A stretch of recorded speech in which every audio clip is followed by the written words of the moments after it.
Olá pessoal, esse é o vídeo da questão 21, a questão 25, 2, 3, 4, 5 questões, isso aí.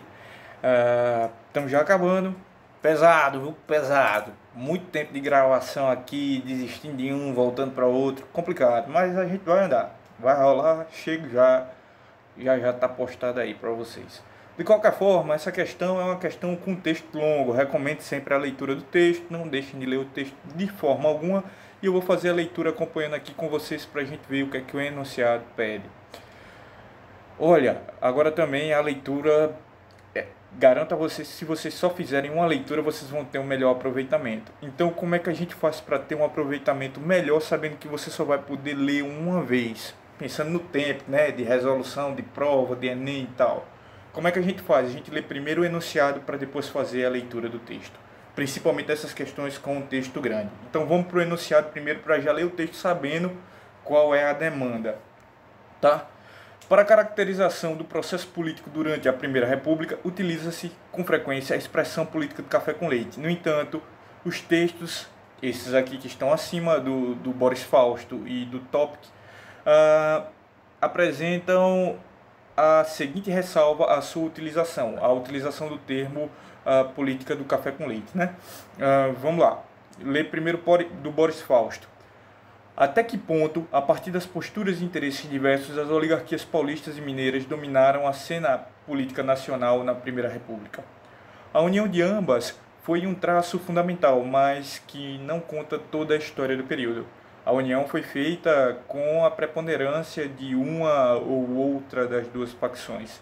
Com o tempo, surgiram as discussões e um grande desacerto final. Quer dizer, está em debate a política do café com leite, não é simplesmente a dominação dessas oligarquias realmente intrincada. É um revezamento entre esses grupos mais ou menos acertados, com embates no meio que fazem com que saia do rumo esperado a lógica dessa política. Na perspectiva do Boris Fausto, vamos ver o tópico aqui.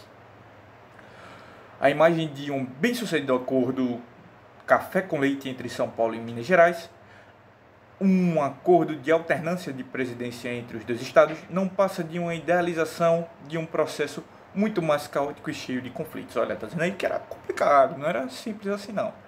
Profundas divergências políticas colocavam-nos em confronto por causa de diferentes graus de envolvimento no comércio exterior, certo? Um com interesse aí no café, outro com interesse na questão da política leiteira, beleza? Então vamos ver qual é a exceção que condiz com os textos que são apresentados, mas é uma questão de interpretação de texto, tá bom, pessoal? Na letra A, ele diz que a riqueza gerada pelo café dava à oligarquia paulista a prerrogativa de indicar candidatos à presidência sem necessidade de aliança.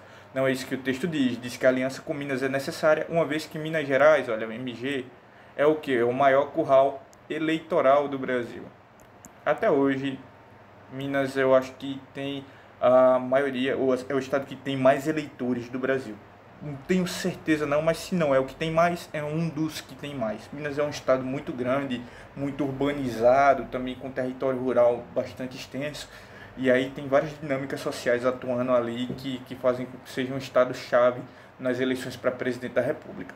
Por outro lado, São Paulo gozava aqui de ser o estado, e até hoje permanece, com o maior índice de riqueza do Brasil.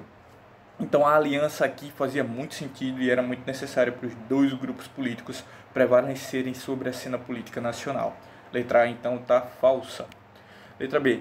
As divisões políticas internas de cada estado da federação invalidam o uso do conceito de aliança entre os estados para o período. Não é o que o texto diz, o texto fala exatamente que existem alianças, mas elas são perpetuadas a partir de conflitos internos e que não necessariamente é uma lógica que congregue sempre. Na verdade, estímulos da secção e a divisão dentro desses organismos que a gente chama de alianças políticas, tá?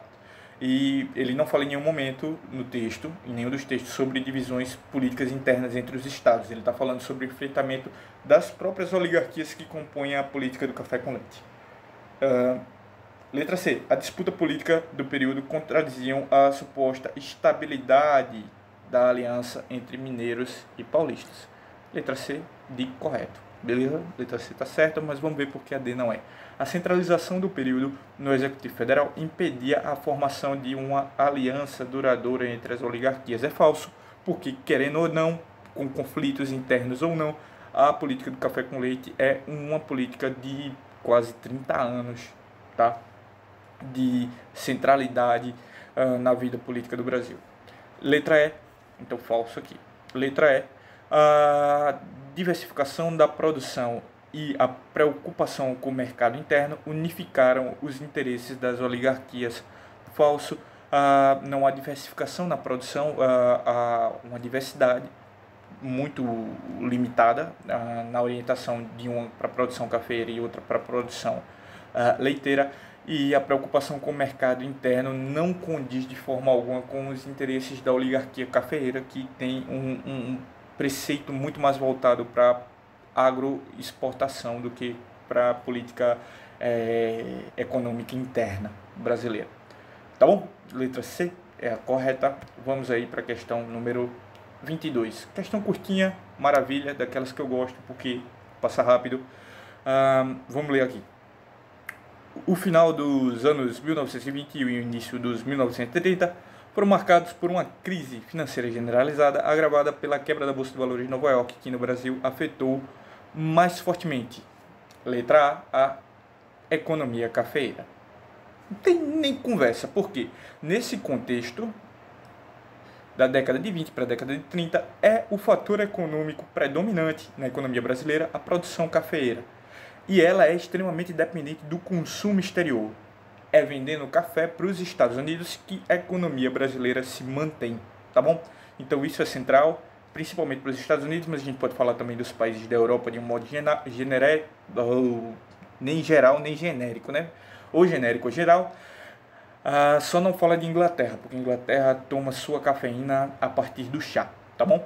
Mas qualquer país da Europa, em geral, Estados Unidos, compram aí café brasileiro. Algodão, não, já saiu, decaiu o ciclo do algodão no Brasil.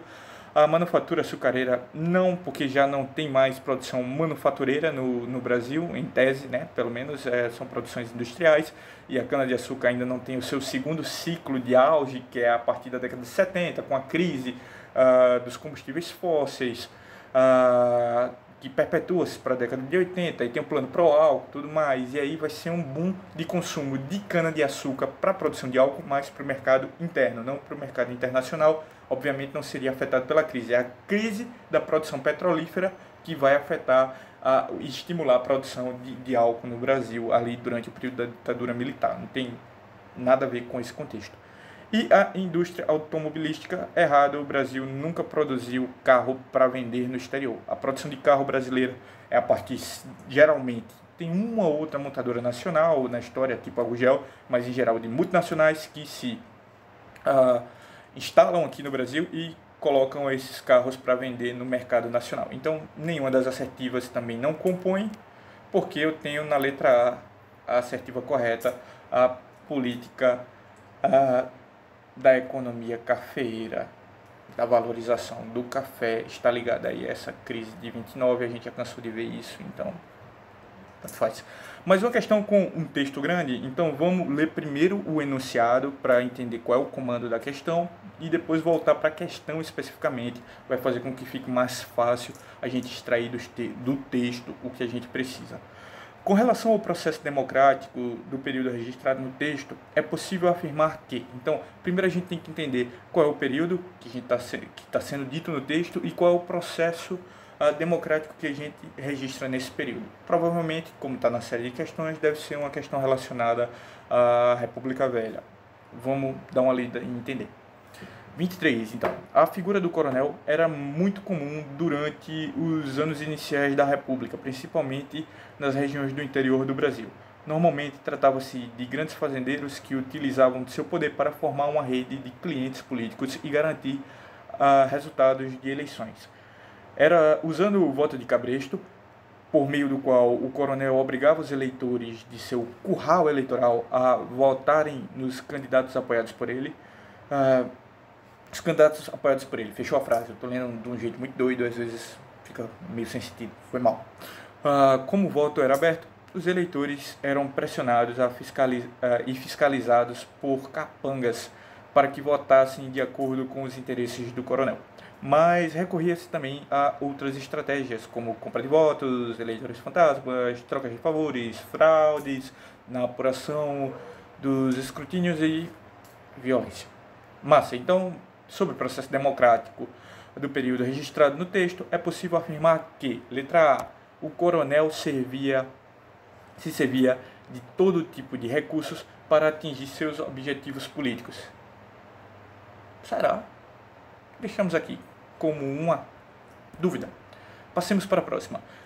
Letra B. O eleitor não podia eleger o presidente da República. É falso, porque a eleição, apesar de ser aberta, era uma eleição direta. Você votava no presidente. Você não votava num colégio eleitoral para se votar no presidente. Depois não.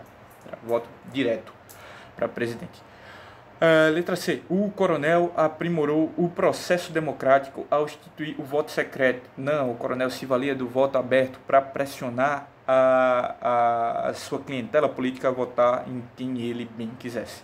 Letra D. O eleitor era soberano. Já é falso porque o interesse do coronel valia acima da soberania do eleitor. Em tese ele é soberano, mas quando se tem a violência política em todos os sentidos, não estou falando só de violência física, mas de pressão, de fiscalização e tudo mais, a gente vai ver que na verdade o que prevalece como soberania é a vontade do coronel. E letra E, os coronéis tinham influência maior nos centros urbanos. É falso, os coronéis tinham influência maior no centro rural. A alternativa correta, letra A, questão 23 aí para vocês. Questão número 24. Mais uma vez, com uma questão, com um texto um pouquinho longo. Então vamos ler primeiro o enunciado para entender o comando da questão. Com base no texto e nos conhecimentos sobre o tema, assinale a alternativa que contempla, respectivamente, os três grupos referidos pelo autor. Então tem três grupos aí sendo referidos, a gente vai ter que identificar quais são esses três grupos a partir aí do texto. Vamos lá para o texto do Boris Fausto, mais uma vez. Boris Fausto, grande historiador brasileiro. Ao longo da Primeira República, os movimentos sociais de trabalhadores ganharam um certo ímpeto, tanto no campo quanto nas cidades. Nos primeiros casos, eles podem ser divididos em três grandes grupos. Primeiro, os que combinaram conteúdo religioso com carência social. Segundo, os que combinaram conteúdo religioso com reivindicação social. E terceiro, os que expressaram reivindicações sociais sem conteúdo religioso. Tá? Com base no texto, então, e nos conhecimentos sobre o tema, assinale a alternativa que contempla, respectivamente, três grupos referidos pelo autor. Ele começa aqui na letra A falando de cabanada, ocorrida na província de Pernambuco, revolta da vacina, tá misturando tudo. Olha, a vacina realmente é do período da República Velha, mas cabanada é lá do período imperial, e revolta dos Mucker em São Leopoldo do Rio Grande do Sul é também do período que precede a proclamação da República, tá? Não tem relação temporal com o contexto da República. O primeiro que a gente pode utilizar, elemento que a gente pode utilizar para analisar essa questão, então, é localizar o que se refere realmente à República Velha. O primeiro não se refere, então está aqui falso a letra A. A letra B, a revolta da Chibata, protagonizado por marinheiros de 2 navios da esquadra brasileira, a revolta dos parceiros, organizados por colonos estrangeiros, e a setembrada, insurreição popular ocorrida em Pernambuco. É difícil, mas a setembrada também não corresponde a esse período da República Velha, então está falso. Letra C, Canudos, no sertão da Bahia. Opa, já pegou uma coisa legal. Um movimento de contestado na região limítrofe entre Paraná e Santa Catarina, também, ok, República Velha, ambos.